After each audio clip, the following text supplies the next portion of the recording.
Assalamualaikum warahmatullahi wabarakatuh. Bismillahirrahmanirrahim. Alhamdulillah, salatu wassalamu ala rasulillah Sayyidina Maulana Muhammad ibni Abdillah wa ala alihi wa ashabihi man walah. La hawla wa la quwata illa billah. Rabbi syrah li sadri wa yassir li amri wahlul uqdatan min lisani yafqahu qawli, amma ba'dah. Hadratil muhtaramin, ngersanipun para bapak-bapak, para konco-konco, wabil khusus panjenenganipun Al Habib Ali Zainal Abidin Al Jufri yang senantiasa, semoga Allah senantiasa memanjangkan umurnya, memberikan berkah umurnya, dan selalu memberikan kesehatan kepada beliau, amin ya rabbal alamin. Dan tidak lupa kepada teman-temanku yang semoga senantiasa diberikan keistiqomahan untuk bisa mengikuti majelis Maulid Al-Habsyi ini di Masjid Al-Falah ini, yang semoga semuanya ini tidak ada lain kecuali kita mengharap daripada ridhonya Allah Subhanahu wa ta'ala, amin ya rabbal alamin. Sedikit kami akan menyampaikan sebagai oleh-oleh kita hadir di majelis ini untuk bisa dilakukan, untuk bisa dipraktekkan di rumah. Pada kesempatan malam kali ini akan kami sampaikan tentang sedikit daripada beberapa praktek dan teknis daripada sholat witir. Di sini disampaikan termasuk salah satu sholat yang disunahkan jamaah, yaitu sholat witir ketika kita memasuki separuh kedua daripada bulan Ramadan. Dan ketika di luar daripada Ramadan, jadi terakhir separuh terakhir daripada bulan Ramadan, kita juga disunahkan untuk melakukan selama bulan Ramadan kita disunahkan untuk melakukan sholat sunnah witir, dilakukan secara jamaah. Ya, ada khusus separuh kedua, yaitu ditambahi apa? Kunut. Oleh karena itu sholat witir ini merupakan sholat sunnah yang sangat agung dan sangat mulia. Ketika kita di luar Ramadan itu kita juga tetap disunahkan witir, akan tetapi tidak usah menggunakan jamaah. Di sini disampaikan al-ula sholatul witri wahya wajibatun inda Abi Hanifah. Ada yang sangat menarik ketika kita membahas madhab Abu Hanifah, ternyata witir itu tidak lagi hukumnya sunnah, tetapi hukumnya apa? Wajib. Kalau kita sudah mengetahui kalau menurut madhab Imam Abu Hanifah itu wajib, menurut madhabnya Imam Syafi'i itu adalah sunnah, maka kita mengambil tengah-tengah sebagai langkah kita wirai. Jadi wirai itu tidak hanya di makanan, tapi di ibadah itu juga ada yang namanya wirai. Ketika kita mendapati suatu problem, suatu pelaksanaan ibadah misalnya, yang satu mengatakan wajib, yang satu mengatakan sunnah, kita pilih mana? Kita pilih mana? Sunnah saja. Tetapi untuk langkah hati-hati kita ngambil tengah-tengah. Ya meskipun sunnah, tapi tetap kita melakukan. Meskipun itu sunnah, tetap kita lakukan. Contoh, tidak hanya di makanan ya. Ketika ada satu makanan, ulama itu berselisih pendapat antara haram dan halal. Ada yang menyebut haram, ada yang menyebut halal. Langkah wirai kita bagaimana? Lebih memilih yang haram sehingga kita meninggalkan itu, lebih hati-hati. Meskipun kalau kita memilih pendapat yang halal, monggo silahkan. Tetapi sebagai langkah wirainya adalah kita hati-hati, lebih memilih yang haram sehingga kita meninggalkan dan tidak usah memakannya. Dalam hal witir ini sebagai langkah wirai, yang satu pendapat mengatakan sunnah menurut madhab Imam Syafi'i, yang satu wajib menurut madhab Imam Abu Hanifah. Sebagai langkah wirai, meskipun kita itu memilih pendapat Syafi'i sunnah, tetapi juga jangan mengabaikan pendapatnya Imam Abu Hanifah yang mengatakan wajib. Berarti meskipun sunnah berarti tetap dilakukan. Nah, itu langkah wirai kita. Mungkin barangkali kita mengetahui sholat witir itu tidak ada jamaahnya, Pak. Betul. Apakah kiranya boleh sholat witir itu dilaksanakan secara berjamaah sebagai bentuk motivasi dan mengajak bareng-bareng kepada para jamaah dan lebih semangat? Orang itu kalau bareng-bareng itu biasanya lebih semangat. Contoh, sholat tarawih jenengan ikut jamaah di masjid, kira-kira dibandingkan ketinggalan tarawih kemudian tarawih sendiri di rumah, kira-kira tuntas apa tidak kalau panjenengan tarawih di rumah? Kira-kira paling milih sing 8 paling. Jadi tarawih itu sunnah, ada jamaah itu lebih menguntungkan karena kita lebih semangat. Kira-kira orang yang dengan model jamaah lebih semangat, lamun kok rodok males ketarik koncone, akhirnya bisa semangat, bisa tuntas. Rata-rata orang kalau tarawih di masjid tuntas 20, tapi saya nggak yakin kalau kalian itu tarawih di rumah tuntas 20, karena tidak ada penyemangatnya. Nah, andai kata misalnya begini, sholat witir Pak, saya buat setelah isya, kemudian kita qobliyah, setelah itu bareng-bareng sholat witir berjamaah, agar jamaah yang asalnya males akhirnya ketarik ikut jamaah dan ikut witir juga. Bagaimana hukumnya melakukan sholat yang tidak disunahkan jamaah tapi kemudian dilaksanakan jamaah untuk memotivasi para jamaah yang lain agar tidak mudah meninggalkannya? Maka hukumnya apa? Boleh. Contoh real, seringkali saya melihat pemandangan yang sangat menarik, bagus di SMP 3. Setiap kali saya habis ngantarkan anak, saya lewat. Ketika saya lewat di SMP 3 itu sudah 6:30 sholat duha bareng-bareng. Alhamdulillah saya melihat banyak yang tuntas melakukan duha, tinggal sedikit beberapa anak yang terlambat kemudian disuruh berdiri. Ini ada yang SMP 3 enggak ini? Nah, saya melihatnya, wah luar biasa ini anak-anak, berarti bisa tuntas melakukan sholat duha. Andai kata tidak disertakan jamaah, kira-kira anak itu pada sholat duha apa enggak? Wis dang sholat duha dewi-dewi, kira-kira gimana? Tuntas?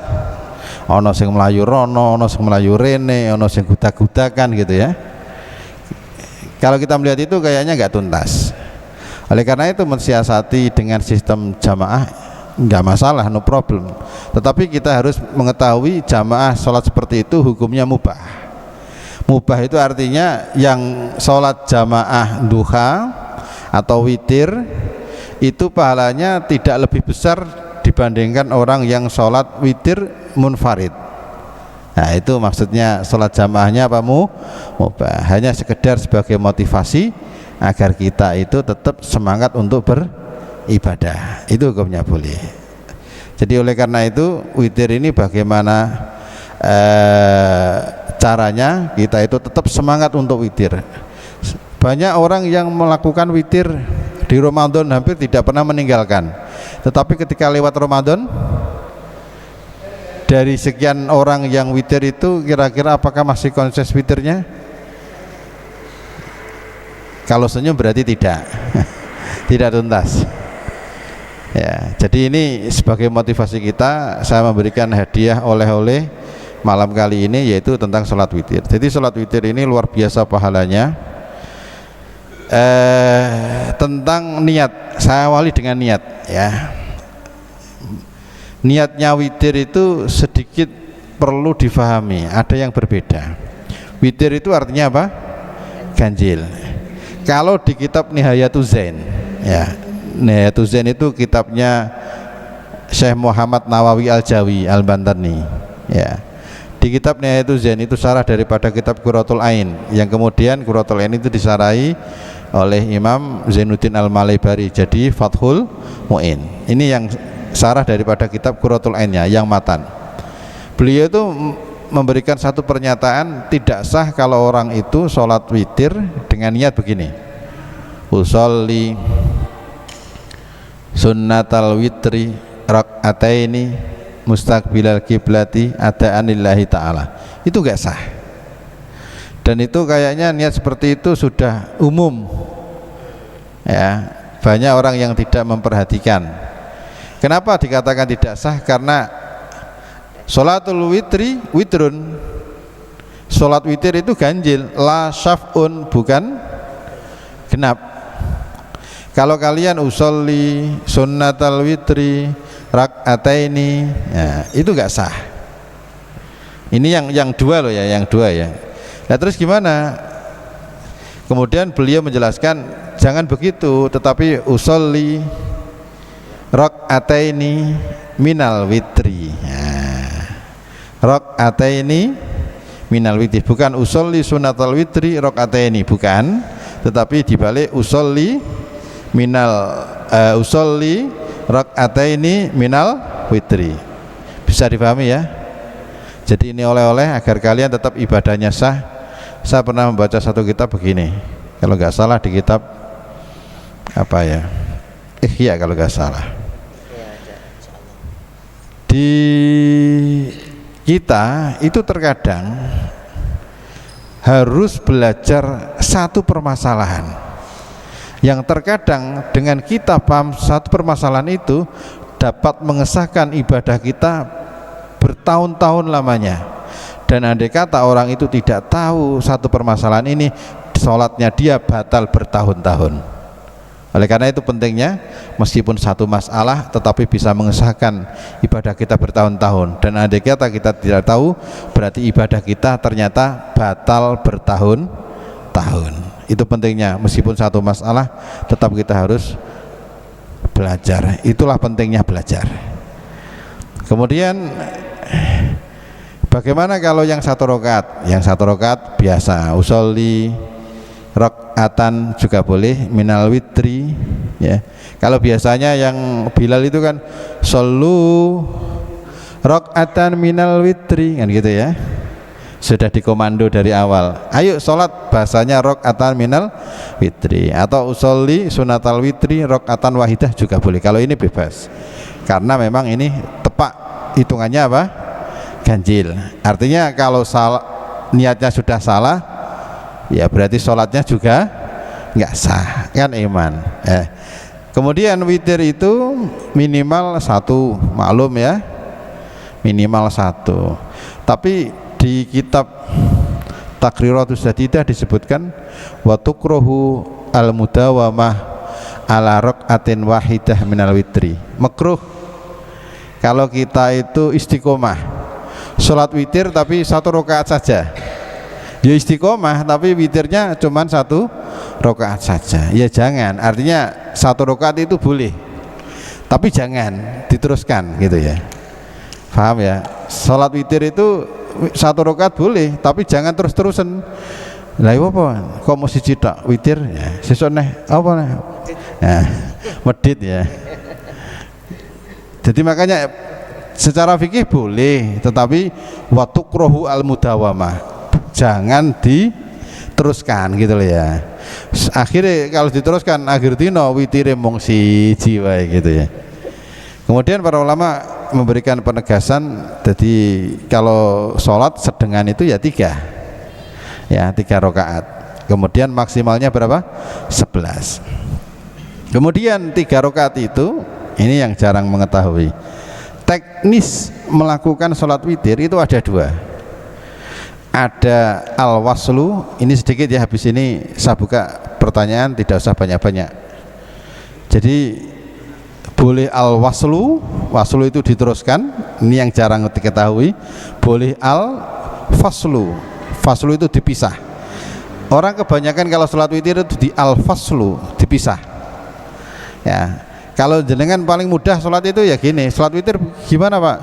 Kalau saya kepingin 3 ya 2 ditambah 1 gitu ke.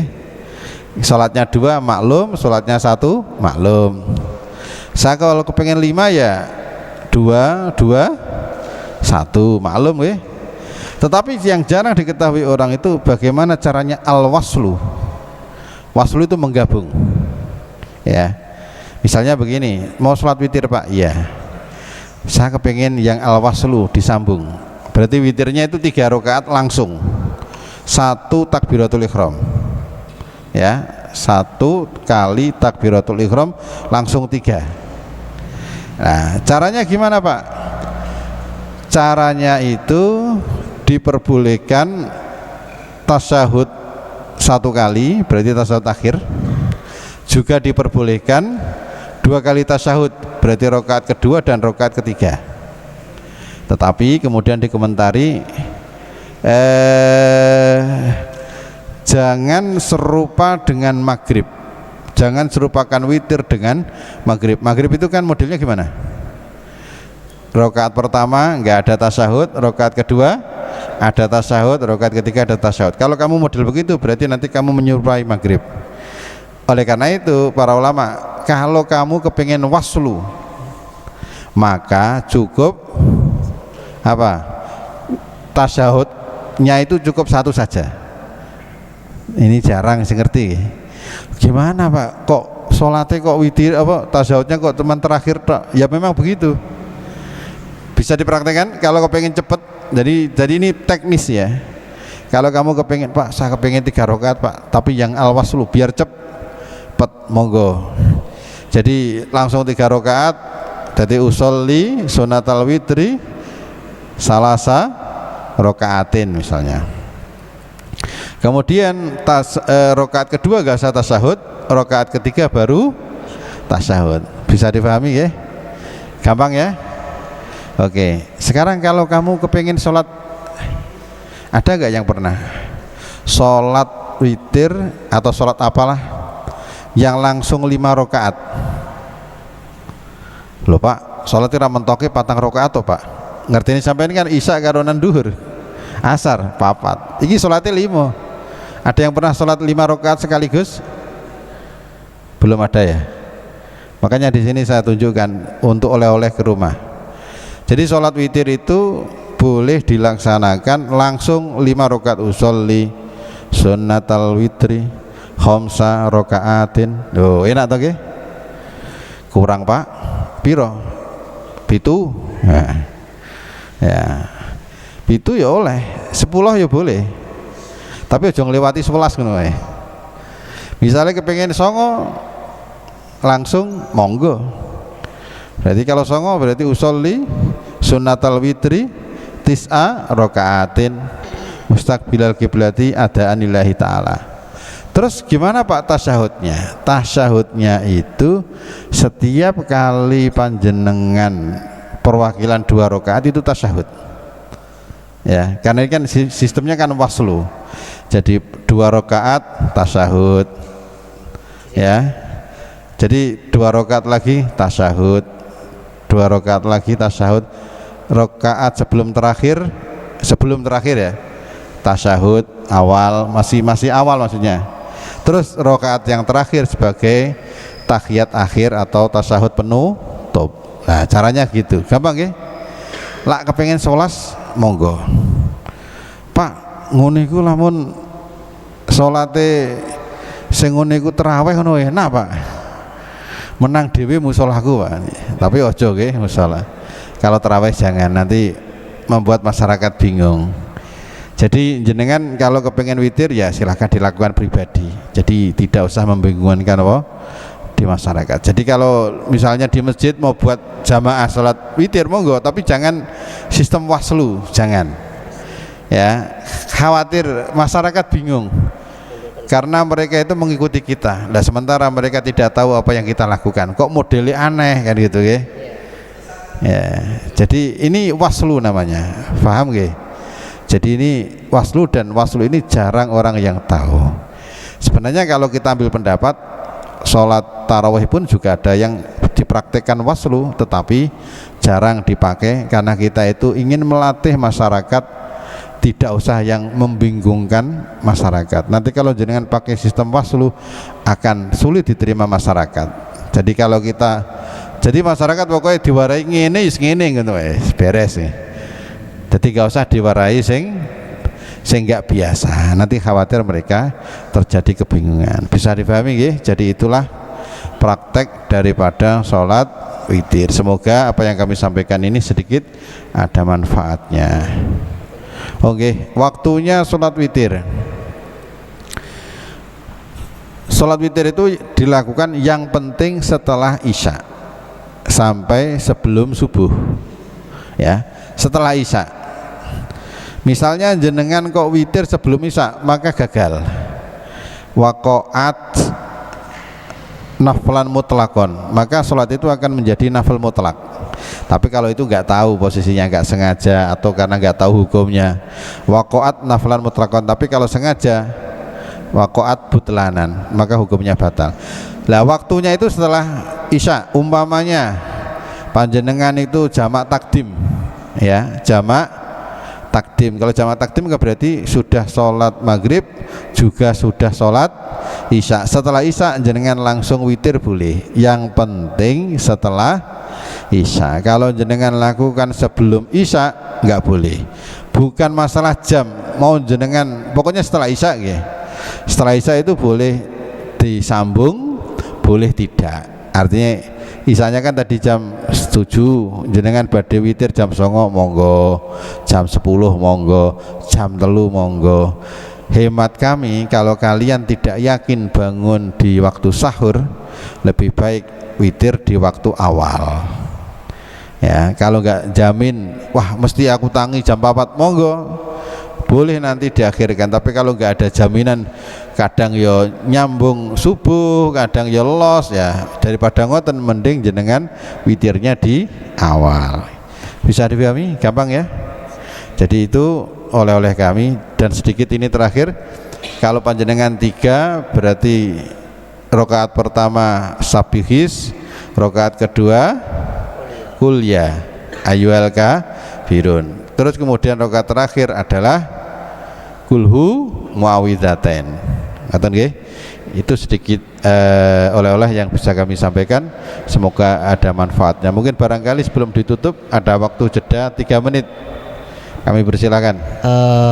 Sedikit misalnya nih pergi ke luar kota, Surabaya lah katakan, yang jamak ya, sholat kita jamak, pergi sehari tapi kita misalnya istiqomah sholat witir. Terus kita ngambil sholat witirnya itu kan kita jamak takdim nih, misalnya maghrib, ambil jamak takdim maghrib digabung sama isya. Terus witirnya ini bagaimana? Ikut habis maghrib, setelah kan takdimnya berarti kan ditarik isyanya, itu waktunya setelah maghrib apa tetap setelah isya? Terima kasih. Ini jamak takdim Bib ya? Jamak takdim. Takdim berarti sholatnya di waktu maghrib. Yo akhirnya maghrib plus isya. Untuk witirnya boleh dilakukan, yang penting setelah isya. Tetap bukan masuk waktu isya ya. Setelah sholat isyanya, setelah sholat isyanya itu sudah boleh melakukan witir. Jadi misalnya setengah 7 ya, setengah 7 kan masih maghrib ya, atau jam 6.20 menit kalau jam sekarang ya, habis maghrib terus isya, habis itu langsung jenengan witir itu boleh. Karena hukumnya adalah pokoknya pelaksanaan itu ba'dal isya, nggak boleh qoblal isya, nggak boleh, kudu ba'dal isya. Bisa dipahami ya? Kemudian kalau panjenengan witir itu jangan model begini, barisa telu, pas sahur telu, jadi ini biro 6. Jadi itu namanya di hadis itu ada keterangan begini, la witroni fil lailah, tidak ada witir 2 kali dalam semalam. Tidak ada witir 2 kali dalam semalam. Berarti Pak, saya itu kan biasanya nggak enak lah kalau nggak witir di paling akhir sholat saya, tapi saya sudah witir ikut jamaah di masjid tadi pas setelah isya, Ramadan ini ya misalnya. Berarti bagaimana nanti kalau jenengan mau nambah witir itu jangan 3 tapi ditambah berapa? 2. Jadi yang jamaah setelah isya di masjid bersama-sama pas tarawih itu, bis tarawih 3. Nanti kalau nanti pas sahur nambahnya berapa? Yang genep 2 atau berarti totalnya 3 sama 4 berarti itu 7. Jadi modelnya itu 2 1 2 2. Boleh. Jangan 2 1 terus nanti pas sahur 2 1 lagi. Yo jadinya witirnya 2 kali. Bisa difahami nggih? Dan saya sarankan, tadi saya pilihkan, kalau jenengan model begitu lebih baik tetap witir bersama dengan jamaah, itu jangan ditinggalkan. Biasanya kan gini, nun sewu, ada sebagian orang itu begini, ketika witir dia pergi pulang, nggak ikut jamaah bersama imam, khawatir nanti di belakangnya pas sahur nanti dia nggak keduman witir gitu ya, karpe gitu. Saya kira teknis begini kurang tepat. Tetap yang tepat itu tetap ikut di sini 3. Habis itu kalau nanti jenengan sahur mau nambah 2 monggo, mau 4 monggo. Nah itu cara yang pas. Bukan kok terus kabur pulang nggak sholat apa? Witir. Eman jenengan witir jamaahnya itu, ini sholat yang dianjurkan jamaah loh ya. Witir di Ramadan itu dianjurkan jamaah. Oleh karena itu jangan meninggalkan yang di jamaah. Justru lebih memilih diakhirkan waktunya tapi tidak jamaah. Bagaimanapun jamaah yang dianjurkan itu pasti memberikan pahala yang besar. Nggih, saged difahami nggih? Kira-kira begitu yang kami sampaikan. Ada lagi satu atau cukup? Cukup nggih? Demikian yang bisa kami sampaikan. Semoga ini dapat dijadikan oleh-oleh kita malam kali ini dan bisa kita praktekkan bersama di rumahnya masing-masing, dan semoga kita selalu mendapatkan hadiah dari Allah berupa istiqomah. Amin ya rabbal alamin. Walafu minkum. Wassalamualaikum warahmatullahi wabarakatuh. Waalaikumsalam.